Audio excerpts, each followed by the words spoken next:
नमस्कार दोस्तों। अगर मैं आपसे पूछूं कि दुनिया की सबसे खतरनाक चीज क्या है, तो शायद आपका जवाब होगा हथियार, जंग या ताकत।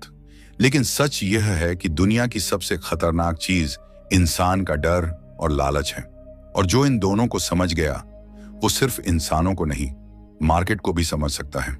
आज से सैकड़ों साल पहले, जब दुनिया स्टॉक मार्केट शब्द से भी अनजान थी, तब एक ऐसा इंसान था जो भीड़ से अलग सोचता था। जब लोग सिर्फ दाम देखते थे, वो इंसानों की सोच पढ़ता था। जब लोग मुनाफे के सपने देखते थे, वो लालच को पहचानता था। और जब लोग नुकसान से डरकर भागते थे, वही इंसान इतिहास का सबसे सफल ट्रेडर बन रहा था। उसका नाम था मुनेहिसा होमा। आज आप स्क्रीन पर जो हरी और लाल कैंडल्स देखते हैं, कभी ऊपर जाती हुई, कभी अचानक नीचे गिरती हुई, कभी लंबी, कभी छोटी, ये सब यूं ही नहीं बनी है। इन कैंडल्स के पीछे डर है, लालच है और इंसानों के फैसलों की पूरी कहानी है। आज जो आप चार्ट देखते हैं, वो सिर्फ चार्ट नहीं है, वो लाखों लोगों की उम्मीदें हैं, गलत फैसले हैं और टूटे हुए सपने हैं। अगर आप जानना चाहते हैं कि मार्केट ज्यादातर लोगों से पैसा लेकर कुछ ही लोगों को क्यों देता है, तो इस ऑडियो बुक को सिर्फ सुनिए मत, महसूस कीजिए, क्योंकि आज से हम इन्हीं कैंडल्स को समझने वाले हैं। लेकिन आगे बढ़ने से पहले, अगर आप सच में अपनी ट्रेडिंग माइंडसेट को मजबूत बनाना चाहते हैं, तो मैंने अपनी पूरी साइकोलॉजी और रियल ट्रेडिंग एक्सपीरियंस एक छोटी सी ई बुक में लिखा है। इस बुक का नाम है ट्रेडिंग माइंडसेट। कीमत सिर्फ 299 रुपये है। कोई दबाव नहीं, कोई जबरदस्ती नहीं। अगर आपको लगे कि ये आपके काम की है, तो डिस्क्रिप्शन या कमेंट बॉक्स में लिंक मिल जाएगा। कम शब्दों में लेकिन बहुत गहराई के साथ लिखा गया कंटेंट है। अब चलिए वापस अपने आज के टॉपिक पर आते हैं। जब कोई इंसान ट्रेडिंग की दुनिया में कदम रखता है, तो सबसे पहला सवाल यही होता है, मार्केट चलता कैसे है? कभी ऊपर, कभी नीचे, कभी अचानक बड़ी गिरावट, तो कभी बिना किसी वजह के तेजी। ज्यादातर लोग इसे किस्मत कहते हैं, कुछ लोग न्यूज को दोष देते हैं और कुछ लोग इसे सिर्फ नंबर और चार्ट समझ लेते हैं। लेकिन सच्चाई यह है, मार्केट नंबरों से नहीं चलता, मार्केट इंसानों से चलता है। और यही बात सैकड़ों साल पहले मुनेहिसा होमा समझ चुके थे। 18वीं सदी का जापान, उस समय देश की पूरी अर्थव्यवस्था चावल पर टिकी हुई थी। चावल सिर्फ खाने की चीज नहीं था, वो पैसा था, वो ताकत थी और वो इज्जत थी। और जहां पैसा होता है, वहां डर और लालच अपने आप पैदा हो जाते हैं। होमा एक अमीर परिवार में जन्मे थे, लेकिन उन्होंने सिर्फ विरासत पर भरोसा नहीं किया। उन्होंने बाजार को देखा, लोगों को देखा और उनके फैसलों को समझा। जब बाकी व्यापारी सिर्फ यह पूछते थे कि आज चावल का भाव क्या है, होमा यह सोचते थे कि लोग ऐसा क्यों सोच रहे हैं। जब बाजार में डर होता था, लोग बेचने के लिए टूट पड़ते थे। और जब लालच हावी होता था, लोग बिना सोचे समझे खरीद लेते थे। यहीं होमा ने एक बात समझ ली, कीमत बदलने से पहले सोच बदलती है। यहीं से ट्रेडिंग ने एक नई दिशा ली। होमा ने महसूस किया कि अगर इंसानों की भावनाओं को पढ़ लिया जाए, तो मार्केट को समझा जा सकता है। उन्होंने सिर्फ आज की कीमत नहीं देखी, उन्होंने यह देखा कि कीमत यहां तक पहुंची कैसे। आज का क्लोज कल के ओपन से कैसे जुड़ा है, बीच में क्या हुआ, कहां डर था, कहां लालच हावी था। धीरे धीरे उन्होंने इन सभी चीजों को कागज पर उतारना शुरू किया। हर दिन का ओपन, हाई, लो और क्लोज। और यहीं से जन्म हुआ कैंडलस्टिक चार्ट का। लेकिन एक बात समझिए, होमा ने कैंडल्स डिजाइन के लिए नहीं बनाई थी, उन्होंने इन्हें कहानी बताने के लिए बनाया था। एक ऐसी कहानी जो यह बताती थी कि आज मार्केट में कौन जीता, खरीदार या बेचने वाला। हरी कैंडल इसलिए हरी नहीं होती कि वो अच्छी लगे, हरी कैंडल इसलिए बनती है क्योंकि उस दिन खरीदारों की जीत हुई होती है। लाल कैंडल इसलिए लाल नहीं होती कि चार्ट सुंदर दिखे, लाल कैंडल इसलिए बनती है क्योंकि उस दिन डर ने बाजार पर कब्जा किया होता है। होमा समझ चुके थे कि मार्केट में हर दिन एक लड़ाई होती है और हर कैंडल उस लड़ाई की रिपोर्ट होती है। लोग अक्सर पूछते हैं, होमा इतने सफल कैसे हुए? जवाब बहुत सिंपल है, लेकिन आसान नहीं। उन्होंने भीड़ के साथ सोचना छोड़ दिया।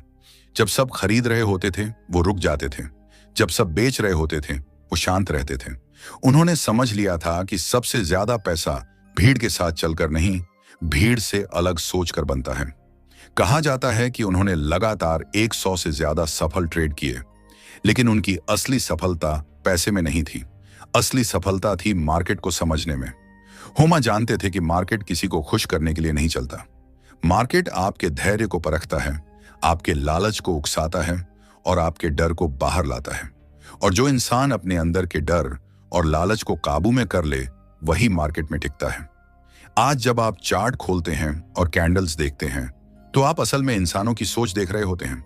आप देख रहे होते हैं कहां लोग घबरा गए, कहां लालच में अंधे हो गए और कहां किसी ने सही समय पर सही फैसला लिया। होमा ने हमें यह सिखाया कि ट्रेडिंग भविष्य बताने का खेल नहीं है, यह वर्तमान को समझने की कला है। यह जानने की कला है कि इस वक्त मार्केट क्या महसूस कर रहा है, डर, लालच या कंफ्यूजन।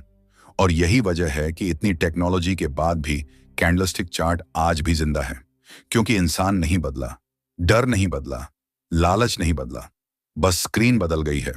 इसलिए जब आप ट्रेडिंग सीखें तो कैंडल्स को पैटर्न मत समझिए, इन्हें इंसानों को समझने की भाषा समझिए। होमा की सबसे बड़ी सीख यही थी, मार्केट से लड़ो मत, मार्केट को समझो, क्योंकि मार्केट को हराने वाला आखिर में टूट जाता है और मार्केट के साथ चलने वाला धीरे धीरे मजबूत बनता है। यही इस ऑडियो बुक की शुरुआत है। यह कहानी कैंडल्स की जरूर है, लेकिन असल में यह कहानी आपकी है, आपके फैसलों की, आपके धैर्य की और आपकी सोच की। अगले लेसन में हम समझेंगे कि एक छोटी सी कैंडल कैसे एक बड़ी कहानी कहती है और कैसे सही समझ आपको भीड़ से अलग खड़ा कर सकती है। क्योंकि जब आप पहली बार चार्ट खोलते हैं तो आपको सिर्फ हरी और लाल कैंडल्स दिखाई देती हैं, लेकिन सच ये है, हर एक कैंडल एक इंसान की कहानी है। एक ऐसा इंसान जिसने उस दिन या तो खरीदने का फैसला लिया या बेचने का, या फिर डर के कारण कुछ भी नहीं किया। यही फैसले मिलकर एक कैंडल बनाते हैं। कैंडल चार्ट कोई सजावट नहीं है, ये डिजाइन नहीं है, ये मार्केट की सच्चाई है। अब जरा थोड़ा पीछे चलते हैं। जब मुनेहिसा होमा चावल के बाजार को देख रहे थे, उनके सामने कोई हरी या लाल कैंडल नहीं थी। उनके सामने लोग थे। कुछ लोग डरे हुए थे, कुछ लालच में अंधे हो चुके थे और कुछ ऐसे भी थे जो बहुत शांत थे और सिर्फ देख रहे थे। होमा ने महसूस किया कि हर दिन बाजार में एक नई कहानी जन्म लेती है। सुबह बाजार खुलता है, लोग उम्मीद लेकर आते हैं। कोई सोचता है आज दाम ऊपर जाएगा, कोई सोचता है आज गिरावट आएगी। यही होता है ओपन। फिर दिन भर एक लड़ाई चलती है। खरीदार कोशिश करते हैं कि कीमत ऊपर जाए, बेचने वाले दबाव बनाते हैं कि कीमत नीचे आए। कभी खरीदार जीतते हैं, कभी बेचने वाले। यही बनाता है हाई और लो, और दिन के अंत में एक आखिरी फैसला होता है, आज जीत किसकी हुई। यही होता है क्लोज।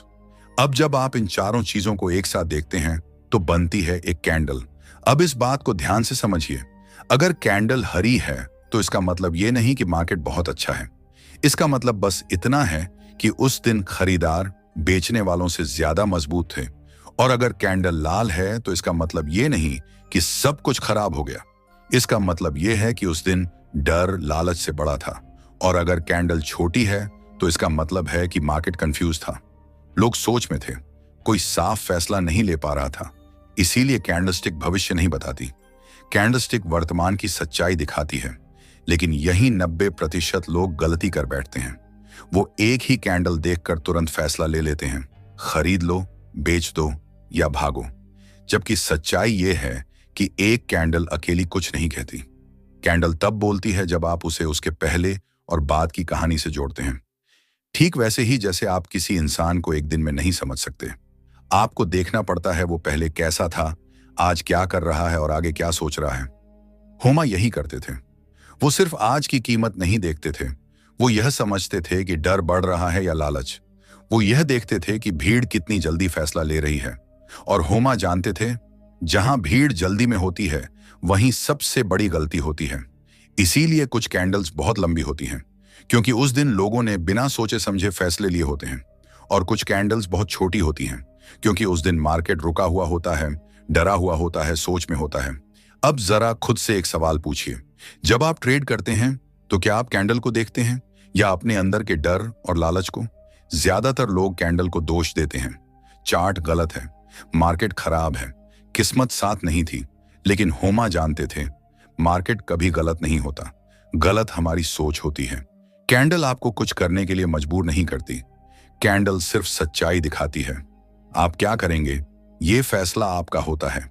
इसीलिए कैंडलस्टिक सिर्फ ट्रेडिंग का टूल नहीं है, ये खुद को पहचानने का आईना है। अगर आप हर हरी कैंडल देखकर बहुत ज्यादा एक्साइटेड हो जाते हैं तो दिक्कत कैंडल में नहीं, आपके लालच में है। और अगर आप हर लाल कैंडल से घबरा जाते हैं तो दिक्कत चार्ट में नहीं, आपके डर में है। होमा ने हमें यह नहीं सिखाया कि हर कैंडल पर ट्रेड करो, उन्होंने सिखाया हर कैंडल को समझो।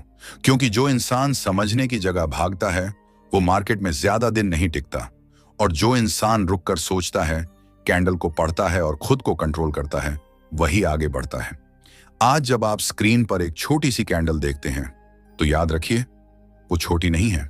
उसके अंदर हजारों लोगों के फैसले छुपे हैं, हजारों डर, हजारों उम्मीदें और हजारों गलतियां। और अगर आप इन कैंडल्स को सिर्फ देखना नहीं पढ़ना सीख गए तो आप भीड़ से अलग हो जाएंगे। अगले लेसन में हम बात करेंगे उस कैंडल की जो सबसे ज्यादा गलत समझी जाती है। एक ऐसी कैंडल जो दिखती तो कमजोर है लेकिन मार्केट की सबसे बड़ी सच्चाई बताती है। अगला लेसन है डोजी, जब मार्केट खुद सोच में पड़ जाता है। और यहीं से ट्रेडिंग सिर्फ पैसा कमाने का खेल नहीं रहती, बल्कि सोच बदलने की यात्रा बन जाती है। कभी कभी जिंदगी में भी ऐसा पल आता है जब आप रुक जाते हैं, ना आगे बढ़ पाते हैं, ना पीछे लौट पाते हैं, ना फैसला साफ होता है, ना रास्ता। बस एक सवाल होता है, अब क्या? मार्केट में भी ऐसा ही एक पल आता है, और उस पल को एक छोटी सी कैंडल दिखाती है। उस कैंडल का नाम है डोजी। जब कोई ट्रेडर पहली बार डोजी देखता है तो अक्सर उसे नजरअंदाज कर देता है, क्योंकि डोजी ना बहुत ऊपर जाती है, ना बहुत नीचे, ना उसमें ताकत दिखती है, ना कोई बड़ा मूव। वो बस खामोशी से खड़ी रहती है। लेकिन यही सबसे बड़ी गलती है, क्योंकि जब मार्केट खामोश होता है तभी सबसे बड़ा फैसला तैयार हो रहा होता है। डोजी का मतलब ये नहीं होता कि मार्केट में कुछ हुआ ही नहीं। डोजी का मतलब होता है मार्केट ने बहुत कुछ सोचा लेकिन किसी एक फैसले पर पहुंच नहीं पाया। दिन की शुरुआत में खरीदार आए, उन्हें लगा अब कीमत ऊपर जाएगी, उन्होंने खरीदा। फिर बेचने वाले आए, उन्हें लगा अब और नहीं, उन्होंने बेचा। पूरे दिन खरीदार और बेचने वाले एक दूसरे से लड़ते रहे, लेकिन जब दिन खत्म हुआ तो कीमत वहीं आकर रुक गई जहां से शुरू हुई थी। यही है डोजी। ये वो पल है जब मार्केट खुद से पूछता है, क्या मैं सही दिशा में जा रहा हूं? और यही वजह है कि डोजी कमजोरी नहीं है, डोजी सोच है। अब ध्यान से समझिए, जब मार्केट बहुत तेजी से ऊपर जा रहा हो और अचानक डोजी बन जाए तो इसका मतलब होता है लालच अब थकने लगा है। अब खरीदार पहले जैसा पूरी तरह भरोसे में नहीं होता, वो रुक कर देखना चाहता है, सोचना चाहता है। और जब मार्केट तेज गिरावट में होता है और वहां एक डोजी बनती है तो उसका मतलब ये नहीं होता कि सब खत्म हो गया। इसका मतलब होता है डर अब उतना ताकतवर नहीं रहा। लोग सोचने लगते हैं शायद अब और गिरावट ना आए। डोजी कभी आपको सीधा जवाब नहीं देती, डोजी सवाल खड़ा करती है। और जो ट्रेडर सही सवाल को समझ लेता है वही धीरे धीरे सही जवाब तक पहुंचता है। यही बात मुनेहिसा होमा सदियों पहले समझ चुके थे। जब बाकी लोग सिर्फ कीमत देख रहे थे, होमा रुकावट देख रहे थे। वो जानते थे कि मार्केट कभी सीधी लाइन में नहीं चलता। मार्केट चलता है, फिर रुकता है, फिर सोचता है और उसके बाद नई दिशा चुनता है। डोजी उसी सोच का प्रतीक है। लेकिन यहां एक बहुत जरूरी बात समझिए, डोजी आपको ट्रेड लेने के लिए नहीं कहती, डोजी आपको रुकने के लिए कहती है। और मार्केट में रुक पाना सबसे मुश्किल काम होता है, क्योंकि जब पैसा दांव पर लगा हो तो इंसान बेचैन हो जाता है। खरीद लो, बेच दो, कुछ तो करो, लेकिन डोजी कहती है अभी नहीं। और जो ट्रेडर इस अभी नहीं को समझ लेता है वही वाकई में सफल बनता है। जो इंसान ना को समझना सीख लेता है वो 90% भीड़ से आगे निकल जाता है। डोजी आपके धैर्य की परीक्षा है। वो देखती है कि आप मार्केट को कंट्रोल करना चाहते हैं या मार्केट को समझना। क्योंकि जो इंसान मार्केट को कंट्रोल करने की कोशिश करता है वो अक्सर हारता है, और जो इंसान मार्केट को समझता है वो धीरे धीरे मजबूत बनता है।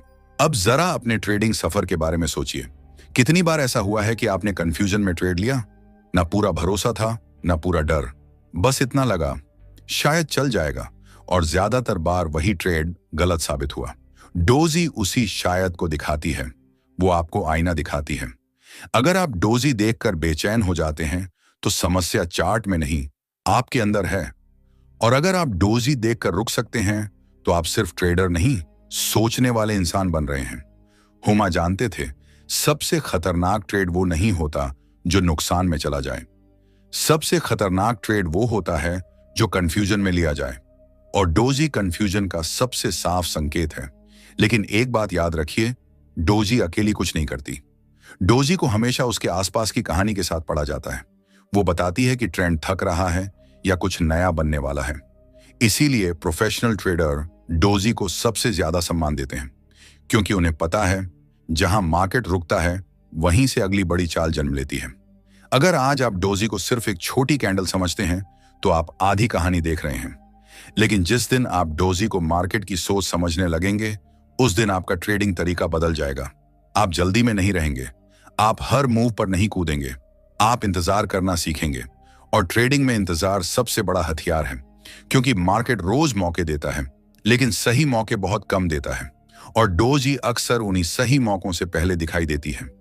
इसलिए अगली बार जब आप चार्ट खोलें और वहां एक डोजी देखें, ना डरिए, ना ज्यादा उत्साहित होइए, बस रुकिए, मार्केट की सांस सुनिए, क्योंकि जब मार्केट खुद सोच रहा होता है तब आपको भी सोचना चाहिए।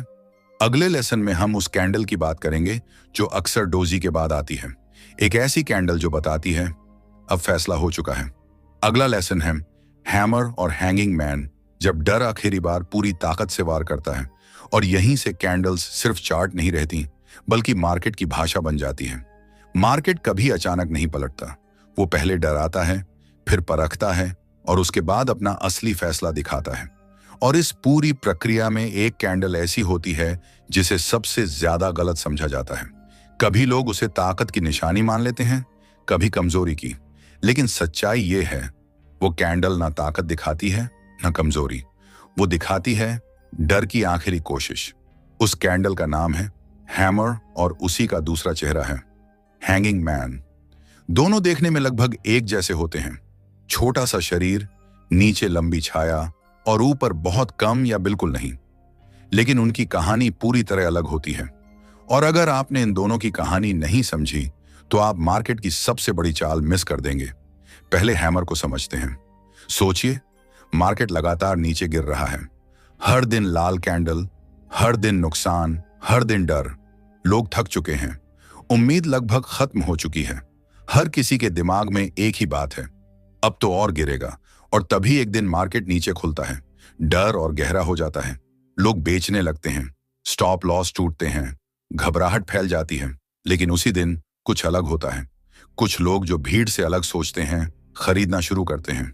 धीरे धीरे कीमत ऊपर आने लगती है, इतनी ऊपर कि दिन का क्लोज ओपन के पास आ जाता है, और चार्ट पर बनती है एक हैमर। नीचे की लंबी छाया ये बताती है कि डर ने पूरी कोशिश की मार्केट को और नीचे खींचने की, लेकिन छोटा सा शरीर ये दिखाता है कि अंत में डर हार गया। हैमर ये नहीं कहता कि अब मार्केट ऊपर ही जाएगा। हैमर सिर्फ इतना कहता है, डर अब उतना ताकतवर नहीं रहा। और यही मार्केट का सबसे बड़ा बदलाव होता है। अब हैंगिंग मैन को समझिए। मार्केट ऊपर जा रहा है, लगातार हरी कैंडल्स, हर तरफ खुशी, हर तरफ उम्मीद, सबको लग रहा है अब तो बस ऊपर ही ऊपर। और तभी वही शेप बनती है, छोटा शरीर, नीचे लंबी छाया। लोग खुश हो जाते हैं, अरे हैमर बन गया, अब तो मार्केट और ऊपर जाएगा। और यहीं पर सबसे खतरनाक गलती होती है, क्योंकि ऊपर बन रही वही शेप हैमर नहीं होती, वो होती है हैंगिंग मैन। हैंगिंग मैन यह नहीं बताता कि मार्केट मजबूत है, वो यह दिखाता है कि ऊपर होने के बावजूद डर ने अंदर से दस्तक दे दी है। उस दिन कीमत नीचे गई थी, लोगों ने बेचा था, डर मौजूद था, लेकिन आखिर में लालच ने कीमत को फिर ऊपर खींच लिया। चार्ट पर सब कुछ ठीक लगता है, लेकिन अंदर कुछ टूट चुका होता है। हैंगिंग मैन ये नहीं कहता कि आज ही गिरावट आएगी, वो बस इतना कहता है, सावधान हो जाओ, भीड़ अब उतनी मजबूत नहीं रही। इसीलिए हैमर और हैंगिंग मैन कभी अकेले नहीं पड़े जाते। ये कैंडल्स सिर्फ संदर्भ में बोलती हैं। गिरावट के बाद बना हैमर उम्मीद की पहली सांस है, तेजी के बाद बना हैंगिंग मैन डर की पहली परछाई है। अब इस मनोविज्ञान को थोड़ा गहराई से समझिए। मार्केट में सबसे आखिरी चीज जो मरती है वो होती है उम्मीद। गिरावट में लोग बहुत देर तक उम्मीद पकड़े रहते हैं, शायद पलट जाए। और जब हैमर बनता है तो वो दिखाता है कि उम्मीद अब खत्म नहीं हो रही, बल्कि वापस लौटने की कोशिश कर रही है। और तेजी में सबसे आखिरी चीज जो जन्म लेती है वो होता है डर। सब खुश होते हैं, सब मुनाफे में होते हैं, लेकिन हैंगिंग मैन बताता है कि डर अब चुपचाप अंदर घुस चुका है। यहीं पर प्रोफेशनल और नौसिखिया अलग हो जाते हैं।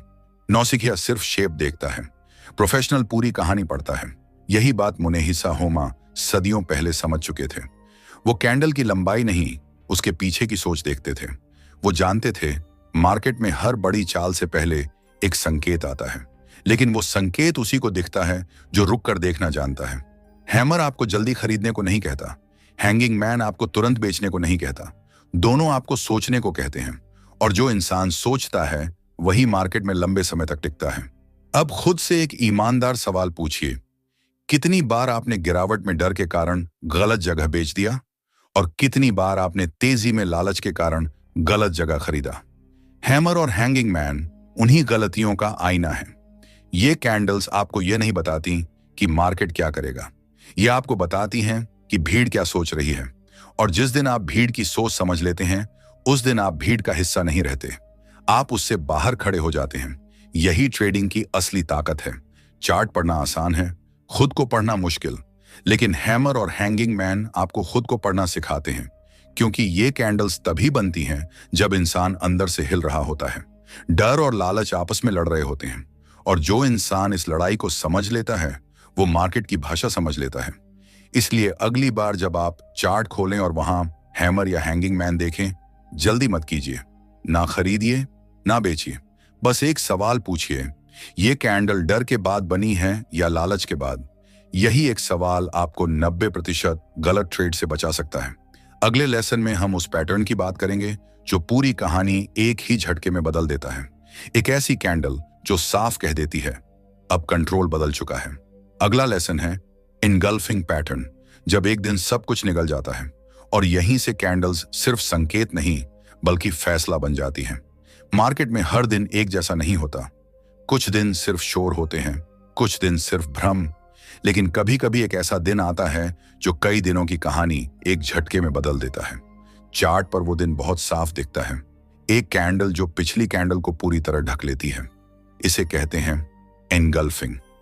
लेकिन एंगल्फिंग को समझने से पहले यह समझना जरूरी है कि मार्केट अचानक क्यों बदलता है। मार्केट तब बदलता है जब एक सोच दूसरी सोच को पूरी तरह हरा देती है, और यही एंगल्फिंग पैटर्न है। अब एक गिरते हुए मार्केट की कल्पना कीजिए, लगातार लाल कैंडल्स, हर दिन नया डर, लोग बेच रहे हैं, भाग रहे हैं, हर उछाल बेचने का मौका बन चुका है। और फिर एक दिन मार्केट थोड़ा नीचे खुलता है, लोग सोचते हैं आज भी वही कहानी, कुछ लोग फिर बेच देते हैं। लेकिन उस दिन कुछ अलग होता है, खरीदार पूरी ताकत के साथ आते हैं, इतनी ताकत से कि दिन के अंत तक कीमत पिछली पूरी कैंडल को निगल जाती है। कल की लाल कैंडल आज की हरी कैंडल में गायब हो जाती है। यही है बुलिश एंगल्फिंग। ये सिर्फ एक पैटर्न नहीं है, ये एक ऐलान है, एक ऐलान कि डर का दौर अब खत्म होने लगा है। लेकिन ध्यान रखिए, एंगल्फिंग गिरावट के बीच में ही बोलता है। अगर मार्केट पहले से ही ऊपर जा रहा हो तो वही शेप जादू नहीं करती। एंगल्फिंग तभी असर दिखाता है जब वो किसी कहानी को खत्म करता है। अब दूसरी तरफ चलिए, मार्केट ऊपर जा रहा है, लोग खुश हैं, हर कोई मुनाफे में है, हर छोटी गिरावट खरीदने का मौका बन चुकी है।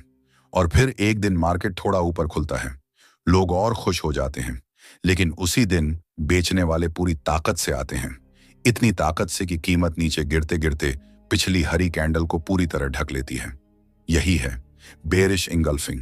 ये सिर्फ गिरावट का संकेत नहीं, ये एक चेतावनी है, एक चेतावनी कि अब लालच अकेला पड़ रहा है। एंगल्फिंग तभी बनता है जब अंदर की लड़ाई खत्म हो जाती है, जब एक पक्ष पूरी तरह जीत जाता है। इसीलिए एंगल्फिंग को इतना ताकतवर माना जाता है, क्योंकि इसमें कोई कंफ्यूजन नहीं होता। डोजी सोच दिखाता है, हैमर डर दिखाता है, लेकिन एंगल्फिंग फैसला दिखाता है। और यही फर्क है नौसिखिए और समझदार ट्रेडर में। नौसिखिया हर एंगल्फिंग पर कूद पड़ता है, समझदार ट्रेडर पहले कहानी देखता है। वो पूछता है, क्या इससे पहले डर था? क्या इससे पहले लालच हावी था? क्योंकि बिना कहानी के एंगल्फिंग सिर्फ एक शेप है, लेकिन कहानी के साथ वही शेप मार्केट की आवाज बन जाती है। यही बात मुनेहिसा होमा बहुत पहले समझ चुके थे।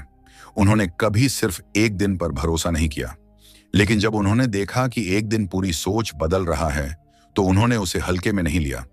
होमा जानते थे मार्केट धीरे धीरे लोगों को थकाता है और फिर एक दिन उन्हें चौंका देता है। एंगल्फिंग उसी चौंकाने वाले पल का नाम है। लेकिन अब सबसे जरूरी सवाल, क्या एंगल्फिंग पर सीधा ट्रेड लेना चाहिए? अगला लेसन यहीं से ट्रेडिंग को एक नए स्तर पर ले जाएगा। अगर आप सिर्फ कैंडल की शेप देख रहे हैं तो जवाब साफ है, नहीं। लेकिन अगर आप डर और लालच की कहानी पढ़ रहे हैं तो एंगल्फिंग आपको एक बहुत साफ इशारा देता है। यह इशारा यह नहीं कहता कि अब पैसा बन ही जाएगा। यह इशारा यह कहता है कि अब भीड़ की सोच बदल चुकी दो है। और याद रखिए, जहां सोच बदलती है वहीं से ट्रेंड बदलना शुरू होता है। एंगल्फिंग आपको जल्दी अमीर नहीं बनाता, लेकिन एंगल्फिंग आपको गलत साइड में फंसने से बचाता है। और ट्रेडिंग में सबसे बड़ी जीत यही होती है, क्योंकि पैसा बाद में आता है, पहले जिंदा रहना जरूरी होता है। अब जरा अपने पुराने ट्रेड याद कीजिए। कितनी बार मार्केट ने एक बड़ी जोरदार कैंडल बनाई और आपने सोचा अब तो बहुत भाग चुका है, और आपने ठीक उसके उल्टा ट्रेड ले लिया, और वही ट्रेड आपका सबसे बड़ा नुकसान बन गया। एंगल्फिंग उसी गलती से आपको बचाने आता है। वह कहता है, जब पूरी भीड़ एक तरफ खड़ी हो जाए तो उसके सामने खड़े मत हो, क्योंकि मार्केट में सही होना जरूरी नहीं है, जिंदा रहना जरूरी है। एंगल्फिंग आपको हीरो बनने से रोकता है और आपको सर्वाइवर बनाता है। अगर आज आप एंगल्फिंग को सिर्फ एक पैटर्न समझते हैं तो आप आधी कहानी देख रहे हैं। लेकिन जिस दिन आप इसे एक सोच की हार और दूसरी सोच की जीत के रूप में देखना शुरू कर देंगे, उस दिन आपकी ट्रेडिंग बदल जाएगी। आप जल्दी नहीं करेंगे, आप लड़ाई नहीं करेंगे, आप इंतजार करेंगे कि कहानी पूरी हो। और यही एक समझदार ट्रेडर की पहचान है। अब बात करते हैं फॉलो थ्रू कैंडल की, क्योंकि मार्केट की बातों से ज्यादा उसके काम पर भरोसा करना चाहिए। मार्केट भी इंसान की तरह है, वह बहुत कुछ दिखाता है, बहुत कुछ कहता है, लेकिन असलियत वही होती है जो वह करके दिखाता है। एंगल्फिंग वह दिन होता है जब मार्केट कहता है खेल बदलने वाला है, लेकिन फॉलो थ्रू कैंडल वह दिन होता है जब मार्केट कहता है अब मैंने फैसला कर लिया है। कल्पना कीजिए एक गिरता हुआ मार्केट, कई दिनों से लाल कैंडल्स, चारों तरफ डर। फिर एक दिन एक बड़ी हरी कैंडल आती है, एंगल्फिंग। लोग रुक जाते हैं, कुछ कहते हैं झूठा मूव, कुछ कहते हैं शायद रिवर्सल। मार्केट चुप रहता है और अगले दिन एक और दमदार हरी कैंडल बनती है, कल से भी मजबूत। यही है फॉलो थ्रू कैंडल। ये कहती नहीं मैं नया ट्रेंड हूं, ये दिखाती है हाँ मैं नया ट्रेंड हूं। फॉलो थ्रू एंगल्फिंग का जवाब नहीं है, उसकी पुष्टि है। ये बताती है कि मार्केट अब अपने फैसले पर चल पड़ा है। होमा कहते थे मार्केट के शब्द मत सुनो, उसके कदम देखो। फॉलो थ्रू कैंडल वही कदम है, वही एक्शन है। हर एंगल्फिंग के बाद फॉलो थ्रू नहीं आता। कभी कभी मार्केट उम्मीद दिखाकर उसे छीन भी लेता है, लेकिन जब फॉलो थ्रू आता है तो वह झूठ नहीं बोलता। वह साफ बताता है अब कंट्रोल किसके पास है। और जो ट्रेडर इस पल को पहचान लेता है वह भीड़ से सालों आगे निकल जाता है। फॉलो थ्रू कैंडल सिर्फ एक शेप नहीं है, यह मार्केट का वादा है। यह वह पल है जब डर और लालच दोनों थक जाते हैं और मार्केट अपने रास्ते पर निकल पड़ता है। लेकिन खतरा यहां भी है। कई लोग फॉलो थ्रू देखकर जल्दी कूद पड़ते हैं, बिना यह सोचे कि ट्रेंड कहां से शुरू हुआ और कहां तक जा सकता है। होमा कहते थे धैर्य वाला ट्रेडर जीतता है, जल्दबाज ट्रेडर मार्केट को दोष देता है। फॉलो थ्रू आपको दिशा देता है, रास्ता आपको खुद तय करना होता है। वह कहता है हवा चल पड़ी है, लेकिन नाव तुम्हें खुद चलानी होगी। तो अगली बार जब आप देखें कि एंगल्फिंग के बाद एक और मजबूत कैंडल बनी है, रुकिए, देखिए, समझिए, क्या यह फॉलो थ्रू है? क्या मार्केट अपना वादा निभा रहा है? अगर हाँ, तो वही पल है जहां से नई कहानी शुरू होती है। फॉलो थ्रू कैंडल चिल्लाती नहीं है, वह बस धीरे से कहती है मैं चल पड़ी हूं, अगर समझदार हो तो साथ चलो। और जो ट्रेडर इस आवाज को सुन लेता है वह मार्केट का हिस्सा नहीं रहता, वह मार्केट की धड़कन बन जाता है। मार्केट भी बिल्कुल इंसान की तरह है, वो ऊपर जाता है, नीचे आता है, कभी भागता है, कभी दौड़ता है। लेकिन कोई भी इंसान हमेशा दौड़ नहीं सकता, और जिस दिन मार्केट थक जाता है उस दिन एक कैंडल बनती है। वो कैंडल शोर नहीं करती, वो चिल्लाती नहीं, लेकिन अगर आप समझना जानते हैं तो वो सब कुछ बता देती है। उसी कैंडल को कहते हैं एग्जॉशन कैंडल। एग्जॉशन कैंडल किसी नए सफर की शुरुआत नहीं होती, वो एक लंबे सफर के अंत का संकेत होती है। और अफसोस की बात यह है कि सबसे ज्यादा गलती लोग इसी कैंडल पर करते हैं। सोचिए, मार्केट कई दिनों से ऊपर जा रहा है, हर दिन नई ऊंचाई, हर दिन नई उम्मीद, हर दिन नया जोश। लोग कहते हैं अब तो कभी गिरेगा ही नहीं। न्यूज पॉजिटिव है, सोशल मीडिया शोर मचा रहा है, हर कोई एक्सपर्ट बन गया है। और तभी एक दिन एक बहुत बड़ी कैंडल बनती है, लंबी, तेज, दमदार, ऐसी कैंडल जिसे देखकर लगता है वाह आज तो कमाल हो गया। नौसिखिया यही खरीदता है क्योंकि उसे लगता है इतनी ताकत है, अब तो और ऊपर जाएगा। लेकिन समझदार इंसान यहीं रुक जाता है। क्यों? क्योंकि वह जानता है यह ताकत नहीं, यह थकान है। यही है एग्जॉशन कैंडल। एग्जॉशन कैंडल वो दिन दिखाती है जब आखिरी खरीदार भी मार्केट में कूद पड़ता है। जो लोग अब तक डर के कारण बाहर थे वो भी अंदर आ जाते हैं। क्यों? क्योंकि अब डर नहीं बचा, अब सिर्फ लालच बचा है। और याद रखिए, जब मार्केट में सिर्फ लालच रह जाता है तो समझ लीजिए ऊर्जा खत्म होने वाली है। एग्जॉशन कैंडल यह नहीं कहती कि यहीं से गिरावट शुरू हो जाएगी, लेकिन यह साफ कहती है अब ऊपर जाने के लिए नए लोग बचे ही नहीं हैं। और मार्केट तभी चलता है जब नए लोग आते हैं। अब जरा गिरते हुए मार्केट को देखिए, लगातार गिरावट, हर दिन नुकसान, हर दिन डर। लोग हार मान चुके हैं, उम्मीद टूट चुकी है। सब कहते हैं अब तो सब खत्म है। और तभी एक दिन एक बहुत बड़ी लाल कैंडल बनती है, इतनी बड़ी कि लोग डर से कांप जाते हैं। लोग कहते हैं अब तो और गिरेगा, लेकिन असल में वो कैंडल भी एग्जॉशन होती है, क्योंकि उस दिन आखिरी बेचने वाला भी बेच चुका होता है। अब डर थक चुका होता है, और जब डर थक जाता है तो मार्केट रुकने लगता है। एग्जॉशन कैंडल मार्केट की चीख नहीं होती, वो मार्केट की आखिरी सांस होती है। वो दिखाती है अब ट्रेंड अपने अंत के करीब है। लेकिन ध्यान रखिए, एग्जॉशन कैंडल अकेली कभी फैसला नहीं होती। वो एक संकेत है, एक चेतावनी है। वो कहती है अब आंखें खोलो, अब धीमे चलो, अब हीरो बनने की कोशिश मत करो। यहीं पर ट्रेडर की असली परीक्षा होती है। जब सब लोग सबसे ज्यादा एक्साइटेड होते हैं या सबसे ज्यादा डरे होते हैं, उसी वक्त एग्जॉशन कैंडल आती है। और जो इंसान उस पल अपने इमोशन को कंट्रोल कर लेता है वही मार्केट में लंबे समय तक बचता है। यही बात मुनीसा होमा सदियों पहले समझ चुके थे। वो कहते थे मार्केट तब सबसे खतरनाक होता है जब सब कुछ बहुत अच्छा लग रहा हो, और मार्केट तब पलटता है जब कोई पलटने की उम्मीद नहीं करता। एग्जॉशन कैंडल उसी पल की निशानी है। अब अपने सफर को याद कीजिए, कितनी बार आपने बिल्कुल ऊपर खरीद लिया क्योंकि तब सब कुछ सही लग रहा था, और कितनी बार आपने बिल्कुल नीचे बेच दिया क्योंकि तब सब कुछ डरावना लग रहा था। एग्जॉशन कैंडल उन्हीं गलतियों का सबसे साफ आईना है। ये कैंडल आपको पैसा कमाने का लालच नहीं देती, यह आपको पैसा बचाने की अकल देती है। और ट्रेडिंग में जो इंसान पैसा बचा लेता है वो देर सवेर पैसा बना ही लेता है। इस पूरी ऑडियो बुक में हमने कैंडल्स को सिर्फ पैटर्न की तरह नहीं देखा, हमने उन्हें इंसानों की सोच की तरह देखा।